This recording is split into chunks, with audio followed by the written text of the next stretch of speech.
Good morning, everyone, and welcome to Manitoba Agriculture Crop Talk webinar.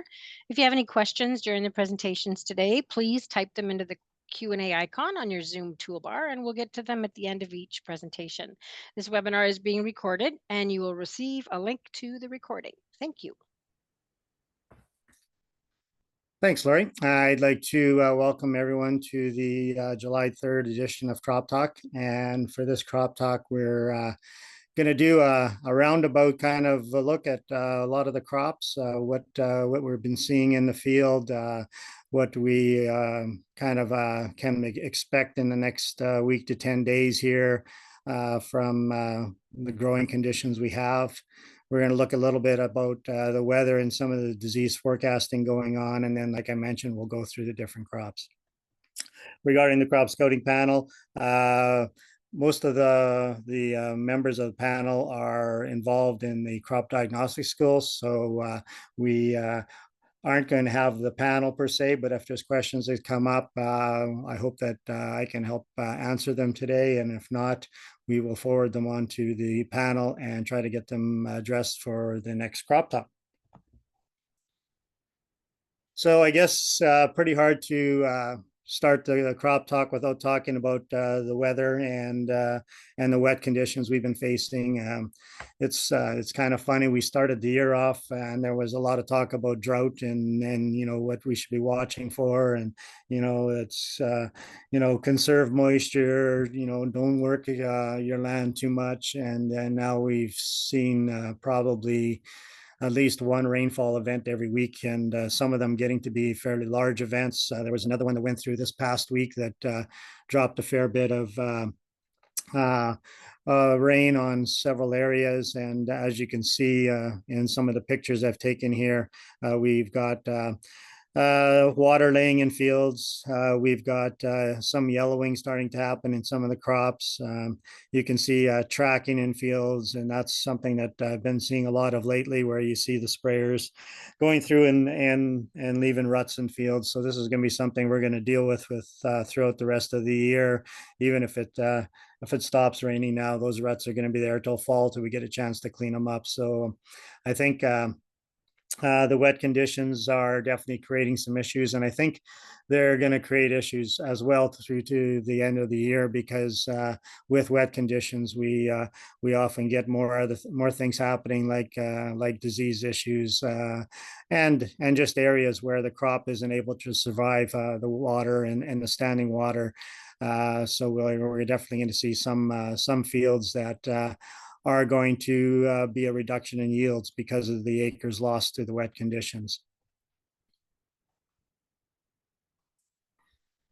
So talking about the wet conditions, and you see what's been happening, and you look in some of the areas, and if you look at this, you see the different regions throughout the province. So we have the central, the eastern, Interlake, and northwest and southwest regions, and you look at the range of moisture. You know, we're all pretty much over the 100 mils. I don't think there's one area without being over 100 mils, and we do get as high as 100 and 170 mils. With the number of stations reporting above normal. You look in the central region, all the stations are reporting above normal. The eastern region as well, all the stations above normal. The Interlake and the Northwest right now haven't reached that, but when you look at the Southwest, again, all the stations reporting above normal precipitation for the year. The wettest areas, Winkler reporting to be 226% of their normal rainfall as of now, and I think it was just yesterday I was listening to the weather and I thought Winkler got hit again with some of the rain. So it's definitely going to be wet in those areas. St. Adolphe 175, Woodlands 187, Fork River 176, and Carberry 226%. So, you know, all areas that are showing high moisture levels or high percentages for the year. The driest locations, and you know, even those ones you're looking, there's only two that are and they're almost at 100% of normal, like Moosehorn at 81% and Swan River at 99%. So a lot of those areas, a lot of the provinces, basically at 100% of our normal rainfall at this time of year. So and in a lot of them, we're probably going to be past our yearly moisture in a short time period here. So as the rain continues to fall, those numbers just continue to rise. You've seen this map, thought it was kind of interesting, in accumulated precipitation in millimeters. And you look at the stretch, and it's not just Manitoba that's been receiving the rainfall events. You get a whole area through Saskatchewan as well as Alberta. So it's been a prairie-wide rain event this year, and we're getting reports out of Saskatchewan as well that there's areas where water levels have been increasing. And I actually heard the other day that they were even talking about water flows down some of the rivers are starting to get high, even out of the States. I heard there was some reports of some of the levels starting to get up there. So again, we definitely are seeing more rainfall than normal. And for some of the areas in Saskatchewan, I think they're probably pretty happy to see, especially when you get into the south western corner in the Swift Current and Maple Creek areas. I think those areas have been dry for a couple of years, and I think this weather is definitely going to improve that area and improve the feed situation, especially. So our soil moisture, and when you look at our soil moisture conditions and at the 0 to 30, we're basically at anywhere from wet to very wet throughout the whole province here. So as we look through the conditions from now to the end of the year, moisture levels in that rooting zone is probably going to be good.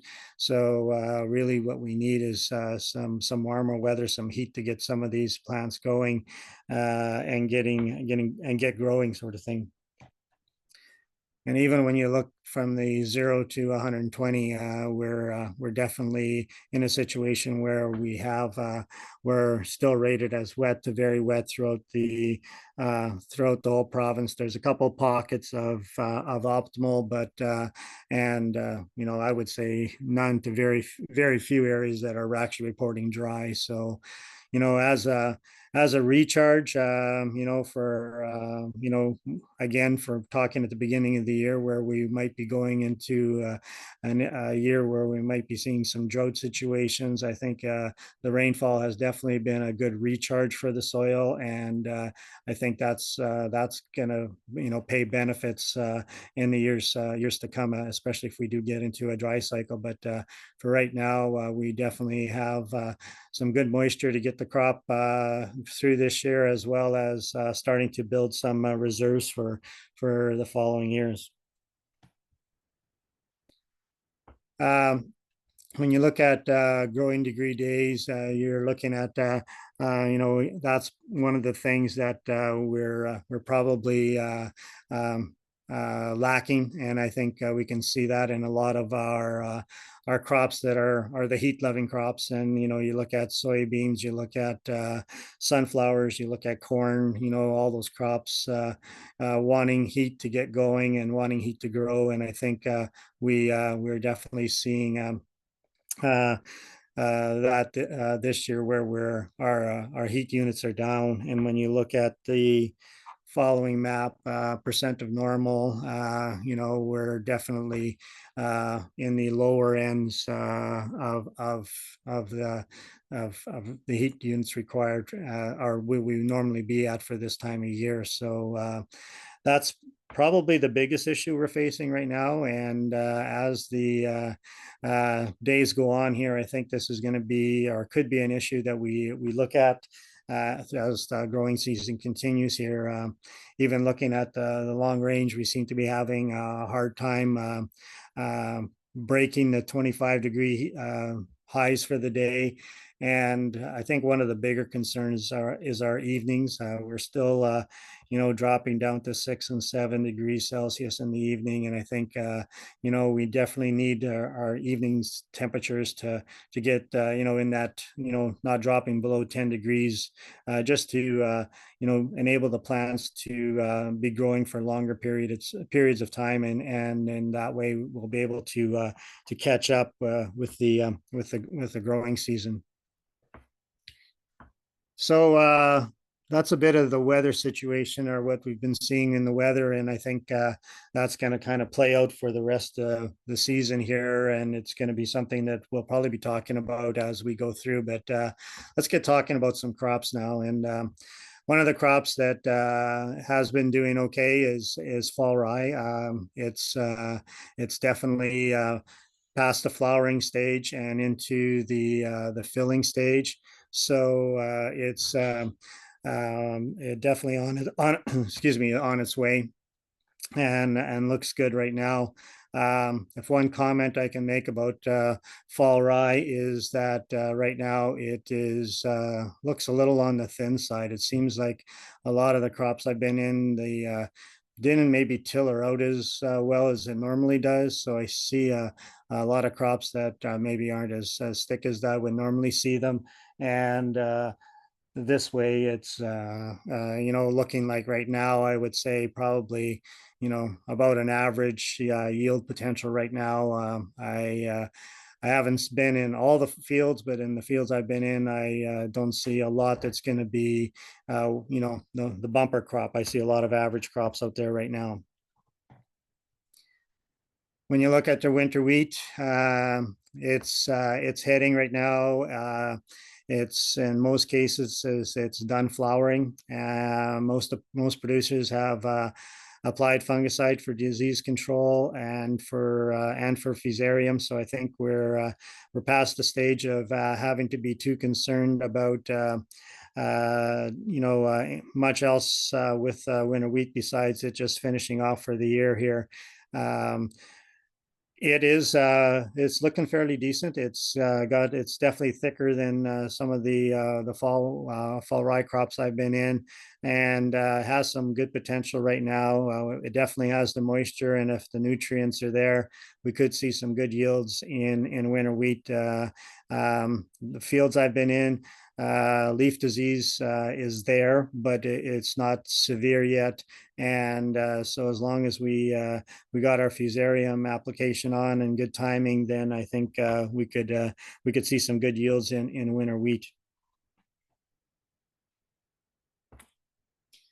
So jumping over to the spring seeded crops right now, and spring wheat has been developing well. Most of it is in the pre-heading stage. Seen the odd field heading with some early flowering happening, but I would say right now that 80% of the fields are just in that pre-heading stage, and I think producers are going to be monitoring those fields now for the application of fungicide, and especially for fusarium. There'll be a few more slides coming up where I'll talk a little bit more about fusarium and what we should be watching for. But right now, the spring wheat has been coming along and doing fairly well. Crops are thick. We've got good thickness to our leaves. We have lots of tillers coming. So moisture isn't the factor, and surprisingly enough, it's maturing on its way, into the heading stage. One thing that always in the back of my mind is we have the moisture and the nutrients, and if we're going to be spraying with fungicides, we could be extending the growing season for a lot of these plants. And with the cooler weather, we're extending the season already, so we could be looking at some later fall harvest. But right now, the spring wheat crop is doing fairly well. When you look at the oats and barley crop, some producers are watching it fairly closely because I think it was Anne that maybe mentioned this in previous crop talks where we and she had mentioned that the flag leaf in barley is fairly small in most varieties, and it's the leaf before the flag leaf that you want to get your fungicide or your on to control leaf diseases and to help keep that plant clean. So I think producers have been watching and looking to see if it needs being sprayed, and then maybe looking at coming back again. I've heard some rumors and some talk about maybe a double application of fungicide on some of the barley to not only keep the leaves clean, but to keep the head clean and to try to improve test weight. So again, that's something that I think a lot of producers have been watching in the field, and I think something that's going to be more of it happening as we get closer to some of this stuff starting to head out. Oats has been coming along fairly well as well. Again, oats tends to have big leaves, and this year the conditions are great for it as well. And a lot of the oats is the heads are starting to poke through, the panicle starting to poke through. So we're going to start seeing a lot of it being sprayed as well in a short period of time here. So a lot of crops, in the next week to 10 days are definitely going to be seeing some fungicides. So something that's hopefully the weather cooperates that we could get it done. I'm going to talk a bit about timing here, and we're going to need to be watching that. So I said that we were going to talk a bit about fusarium.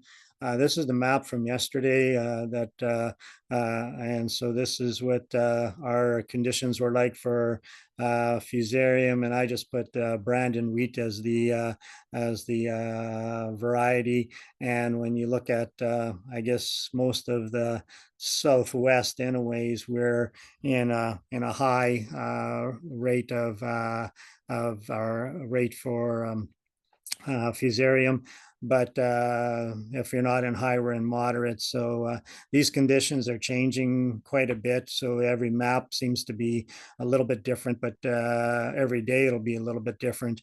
And one of the things I've noticed over the last couple of days is the humidity because of the rain, and then we are getting, when the sun comes out, we do get some heat, so the humidity definitely rises. Crops are staying wet for long periods of time. So, even with looking at the map, I would still say that we need to be on the cautious side for fusarium application. And just my opinion, I think it's probably money well spent to try to keep that crop clean and get out there and get the fungicide on, because conditions right now anyways look like we could have a fusarium season on our hands. So staging and how long will the crop flower? So this is something we've talked about for years, and it's always seems to be something that I like to remind producers about is when your wheat plant flowers, the glooms are open and the flower is inside those glooms. So right where the seed is going to be developing is where the glooms surround. So that's where your flower is. So when the plant is done flowering, the glooms close, and that's when you see the petals that are hanging on these heads here. So if the gloom is closed and the petal are hanging, that means your head is done flowering. Um, when a wheat plant flowers, it'll flower from the middle of the plant and go up and down. So your middle, usually you'll show flowers hanging more quickly than the other part of the head. But when you start seeing flowers hanging like these ones are in the picture, you know that if you haven't sprayed yet, your time line is definitely limited as to when you're going to get full advantage of that fungicide application. Once the glooms close, then the fungicide for doing anything for fusarium control is going to be very limited. You may get some advantage to your tillers, which would come out a little bit later, and so you might get some control there. But if you're going out in the field, I always tell producers to look at the main stem and judge your application according to the main stem. So staging is right in that stage there. Regarding how long a head will flower, that varies quite a bit. And a lot of times that has to do with the heat of the day. So if we get some really hot weather here starting or soon, heads might only flower for a day. So your timeline is kind of before flowering and up until flowering for your application. But once you start seeing flowers, your days are definitely numbered, and again, be monitoring according to your main stem.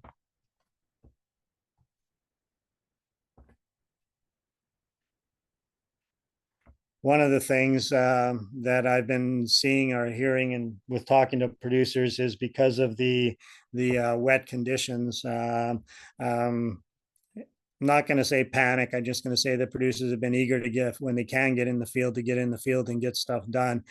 And you can go too early, and so that's one thing to remember. So I always say to make sure to keep checking your fields, make sure that your application timing is as close to optimal as possible, because again, if it's put on too early or if it's put on too late, you're still going to see the advantage to leaf disease control, but you're not going to get all the advantage for fusarium control. So again, if you're looking to get the optimum from your fungicide, try to hit the best time as possible. So that's kind of covers the cereals, wheat, barley, and oats. And again, they've been developing well. The crop is nice and thick, so we definitely have the makings and the potential for a good crop right now. So it's just now a matter of getting it in the rest of the way here. Canola. Well, there's a crop that's kind of all over the board this year. It varies in stage and quality. Some of it is in the 1 to 2 leaf stage. The picture I have there is of cotyledon, so it was a little bit early, taken on a little bit earlier. But there is some late seeded canola that's still in the 2 leaf stage, so definitely needs a lot of warm conditions to get going. But in general, most of it is starting to cabbage out, like the picture in the bigger picture on the screen there. And I think with that, I think it's definitely advancing well. I think some of the things we've seen in the field is wind damage fields, where a lot of the canola looks a little bit more ragged than the bigger picture here. We've seen some fields that have some hail damage, and they're coming back from that as well. So right now may not look as quite as healthy and cabbagey, I guess, as the picture, but they're coming back, and I think definitely the moisture has made it to their advantage to come. So I think now again, just some heat would definitely bring those kind of straggly fields back to looking the way they should. Some of the earlier seeded fields, and I'm guessing probably will be more in the central region of the province, are starting to bolt. And so, producers in those areas are going to be looking at fungicide application within the next week to 10 days in some of those areas, because once they start bolting, the percentages for sclerotinia application isn't going to be far off, again, especially if we get some good growing conditions. So but for the majority, I would say we're probably a week to 10 days away from a lot of the cabbaging crops starting to bolt. So we do have some time to take care of our cereal crops before we get into fungicide application in canola. Just another picture of some canola that is making it back from looking straggly to the top right-hand picture where, it's some of the heavy rains we've gotten lately. Some of the canolas is got its feet in fairly wet conditions, and it's just seems to be suffering a little bit. And that's where some warmer conditions and some days without rainfall would be nice for those areas to just to develop, get them going again. One of the things I hate to see is if those areas don't improve. Well, definitely in a week to 10 days, these plants are going to be going through their growth stages, and we're going to see some bolting. And this is usually what happens. And we'll see some weaker plants, some plants that just don't develop as good. And again, it'll be a factor in our overall yield. So we just definitely need some warmer conditions to bring some of those areas on. I wanted to throw this slide up. I was in a field not too long ago, and I know we had Kim Brown on this spring, and we were talking about burn off and the importance of burn off. And the picture in the bottom left is kind of a picture from just standing on the edge of the field and taking a picture out into the field, and you can see at this point, if it was your canola field, you might be looking at a point where it is getting ready for a fungicide application. When you walk into the field, that's the picture on the top right side. You could see where down below there's a bunch of canola plants coming. It's actually a really good stand of canola coming down below, but um, this is what happens when you miss your burn off. It was Liberty canola a couple years ago, and they planted Liberty canola in, missed their burn off, and didn't get the Roundup on to get the Liberty Volunteer Liberty. So now we're going to have Liberty canola flowering and podding, and then we're going to have Liberty canola starting to bolt and flower again. So this field is going to stay yellow for a lot of time throughout the rest of the season, but it's going to be interesting to see if we're going to see any major uh, yield yield reductions because of the competition between the volunteer and the crop. Like I say, the canola coming looks great. The germination was perfect, and so now it's just a matter of seeing it through the rest of the season here. Flax crop. Flax is doing okay. Again, low spots. You can see the top right picture has got some yellowing of the flax, and flax really doesn't like its feet wet at this time of year. And a lot of the flax is in the 4 to 5 growth stage, so it's kind of on that stage where it's vulnerable to moisture for sure at this time of year. But in general, flax doesn't like having its feet wet. So again, another crop that just needs for the rain to slow down and for the heat to come on. One thing, I guess, a reminder producers that are growing flax that Pasmo is still something that a lot of producers are aware of or should be aware of when you're growing flax, and fungicide application should be applied just prior or just when you see the early flowering, first flowers on the flax. You want to get your application on before the petals start to fall. It's again another thing that we still have. It'll probably be the timing, according to what the pictures look like. It'll probably be timing very similar to our sclerotinia timing in canola again, but and just another one where low areas this year. If you remember seeing and flax crops where low areas lodge and they get that brownish, almost like a blackish brown kind of color to them. A lot of times that's wet areas where they just couldn't handle moisture, and then Pasmo gets in, and that's what happens in a lot of those areas. So definitely keep an eye out for that, and keep it on your books for watching for applying a fungicide there.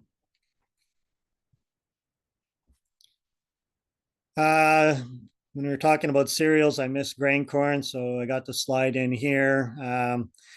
Grain corn growth stage ranges from V4 to V6. I always remember the saying that, your corn should be knee high by the 1st of July. And a lot of the fields I've been in, now, truthfully, I haven't been down to the very far south end of the province here lately to see how big some of the corn is down there. It might be a lot farther advanced, but some of the silage corn and grain corn that I see, kind of that Brandon North area, anyways, is in that V4 to V6 range. And a lot of the fields I've been in still need some weed control done. Um, the corn is doing okay. It's wanting to get up there and stretch out, but it's just needing some heat. So we're definitely pushing the rule of knee high by the 1st of July. And I think another crop that if we got some heat, you wouldn't be able to measure the growth in a day. It would just be unreal. So I think there is a crop very similar to sunflowers right now that are kind of in the same boat, that just waiting for some heat so they can start stretching out and take advantage of the nutrients and the moisture they have. So two crops there that I think are definitely going to be dependent on getting some heat here. Get into some of the pulses. And so field peas, I think one of the ones that are usually the ones that are first planted, and most of the field peas right now are anywhere from the 8 to 10 node stage.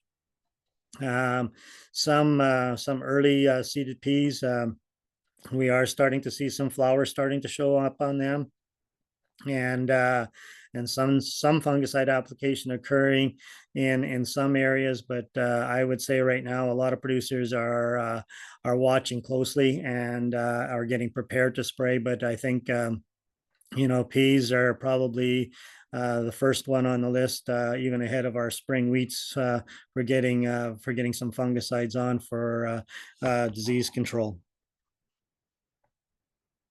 Crop in general is looking pretty good, and I think one of the things we need to be watching, or one of the reasons.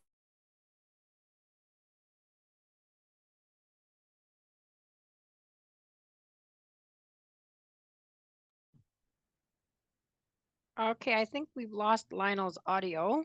Um, we'll just give him a minute to see if it comes back. I'm not sure, Lionel, if you can hear me. Nope. We might lose him for a minute. Just be patient for a minute, everyone. Technology can be fun or not.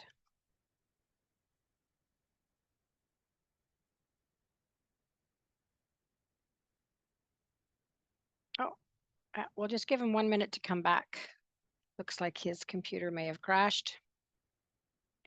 If you have any questions, please, you can put them in the Q&A tab at the bottom of on your toolbar. We do have a couple of questions at the end already, which is great.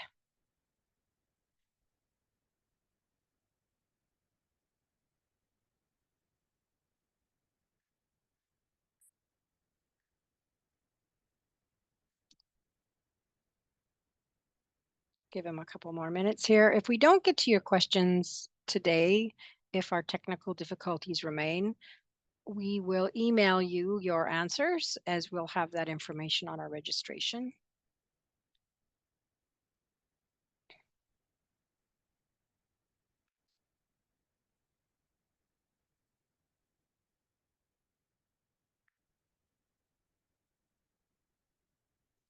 Lionel just messaged me. He's just trying to return. It should just be a couple minutes here, or not even a minute, maybe.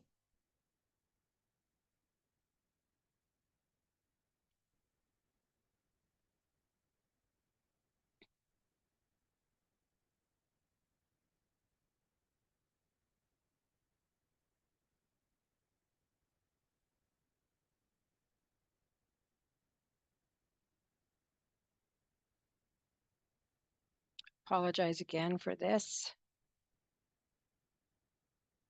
It shouldn't be much more than a minute. Oh, here we go. Okay, Hey, Lionel. Laurie. Hi. Yes. Yeah. Most everyone's still on. Okay. Just give me 1 second here. Yeah. All of a sudden, we lost power. Oh, okay. Well, So, most everyone's still on. So, all right, we'll okay. carry on. So, okay, good. Okay. So I was talking about peas and the fungicide application for Right there. You were on the peas. oh yeah, no, I think this is the wrong one. Sorry.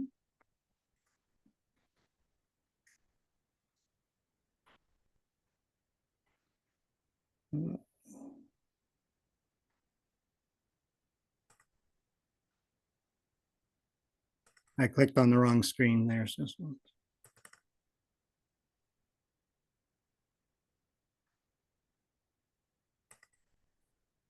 There we go. Can you see that, Laurie? Yes, got it. Yeah. Okay, so I was talking about Mycosporella and what to look for. So these are the lower leaves of the peas, and this is just starting to show up now. And what happens is as we get rainfall events like we've been getting, or even moisture events through the day, or from the dew and the humidity, what will happen is it'll spread up the plant. So we want to get our application on at first flower, be our early flowering, I should say, because this way we'll get better coverage of the plant and get the fungicide into the bottom parts of the plant. So that's, I guess, the reason for watching the peas right now and making sure we're as current, I guess, with our spraying application as we can be. Okay, so soybeans. Soybeans are ranging in stage. We're anywhere from the first to the third trifoliate. I would say a lot of them are approaching the third trifoliate stage right now. Overall crop development has been delayed because of weather conditions, and I think um, producers are looking for the warmer weather conditions so we can drive the crop forward in the next few days here. We are still seeing some iron deficiency symptoms showing up in some of the fields again, in a lot of cases, and Dennis mentioned that last week, where IDC is something that a lot of times the plants will just outgrow. So again, don't panic. Like Dennis mentioned, you know, pray for some heat and leave the field alone for a while. One thing I did notice in the last day or so, you can see the picture on the top right hand side where we see some flowers starting to form on the lower parts of the plant. And again, Dennison mentioned this last week, and again, not to be a concern. It's just that time of year where soybeans are going to start throwing out some flowers. So again, the plant's going to continue to grow, to continue to stretch out. I think it's just something where, again, just weather conditions are making it make things a little bit more interesting when it gets into harvest and fall this year. One thing I mentioned last week, or was questioned last week, was regarding looking at the nodulation and whether it be nodulation on your soybeans or your peas. Now is a good time to go out there and do some checking and see how your inoculation system worked for you this year. I got this picture a couple of years ago, I guess, but it's still worth showing. I think when you see the nodules on your plant, this is what you should be looking for. So they're the whitish type bumps on your root system here, and so any of the nodules that are usually on the tap root, so the main portion of your root, those would be nodules that probably were formed from your inoculation system this year. Those would be nodules that would be developed from that. If you see nodules farther out on the thinner type hairs of the roots, that would be from inoculation that was in the soil that helped the plant develop nodules. So again, if you get a plant looking like this one here, that's definitely a good sign, and that's what you want to see. You may not see numbers quite this high yet, but if you're seeing even 10 per plant, that it's working, and it just maybe needs a little bit more time. You got to remember our plants aren't growing as fast, so they may not be developing the nodules as fast this year as well. Next thing to do is to break open those one of those nodules or the nodules, and just to see what they look like in the inside. If you have a knife, works pretty good to cut them in half. And if you see this pinkish color that I'm showing on the screen there right now, that means that your nodules are working, that they're fixing nitrogen for the plant, and that's what you strive to get when you inoculate it and put the seed in the ground this spring. So if you're seeing that, your system had worked. Okay, a couple more things before we get through the day here, but as I mentioned before, the crop scouting panel is taking some time off for the diagnostic school. So that'll be for this week and next week as well. And when we're talking about the diagnostic school, I think there should be, I should mention it again here in today's session. So July 3rd, 4th, is on Thursday, 4th is tomorrow. The 10th and 11th are still on as well. If you're wanting to register for those days, I think the best thing to do would be to send an email to register, and this way you would be able to find out what spots are still available and what days there's still spots available. There is a farmer day on July the 5th, so that'll be this Friday. And so if you're wanting to take in the farmer day free of charge to anybody that pays membership to any of the local or the associations. But again, you need to register. And so if you're interested, there's probably still time to do that as well.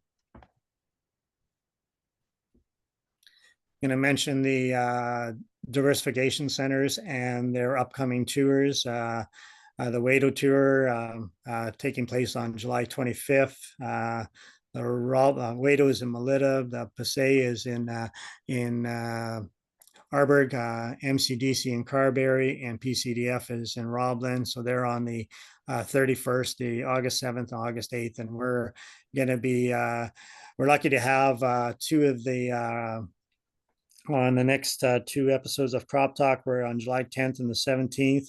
We're going to have Wado and PCDF on July 10th, and they're going to give us a brief description of what the day is going to include. They're also going to talk about some of the things that the projects they're doing, and hopefully that'll spark some interest. And this way you'll get to see what's happening in those two centers, and see if you want to attend those days. And then the following week, we're going to have Passé and PC and MCDC on, and that's on July 17th. And again, they'll be giving a highlights of what's happening on their tour. And again, if you're interested, if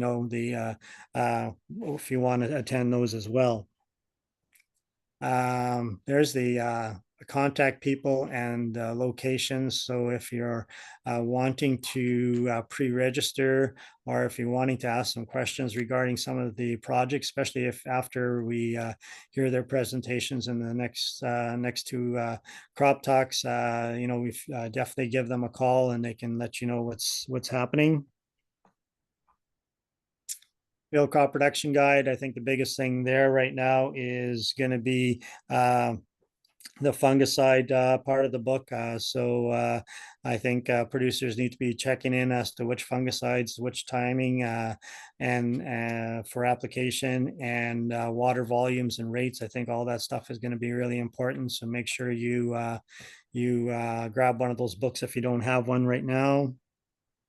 I do have a couple questions too, Oh, Lionel. sure. Okay.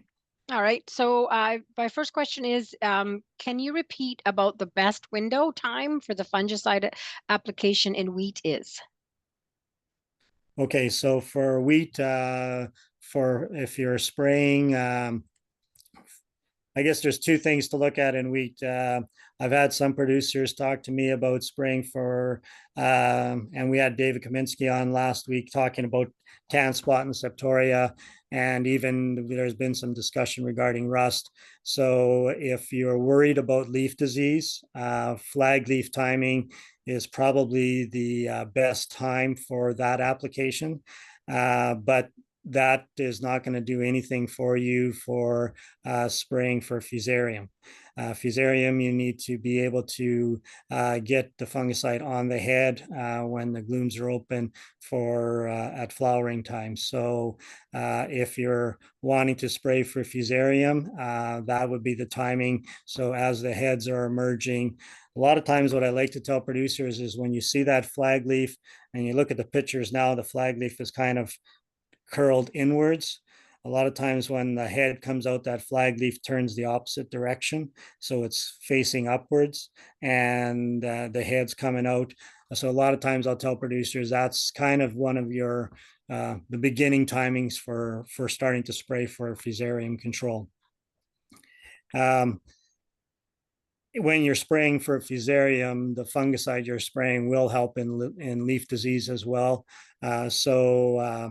Even though you may be late, let's say, for your septoria and tan spot, you still could get some control when you're spraying for fusarium.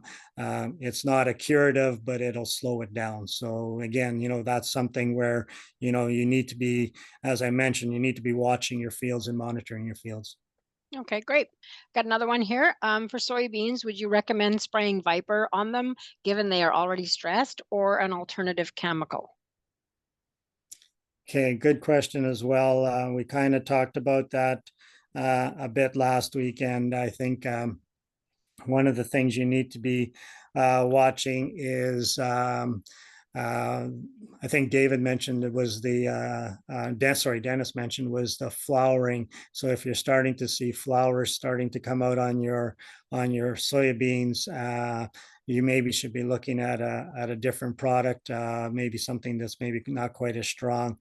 Viper is going to be a stronger product, and is so if your plants are under stress, whether it's IDC, whether it's just water conditions, might not be a bad idea if you can wait and let them get through that.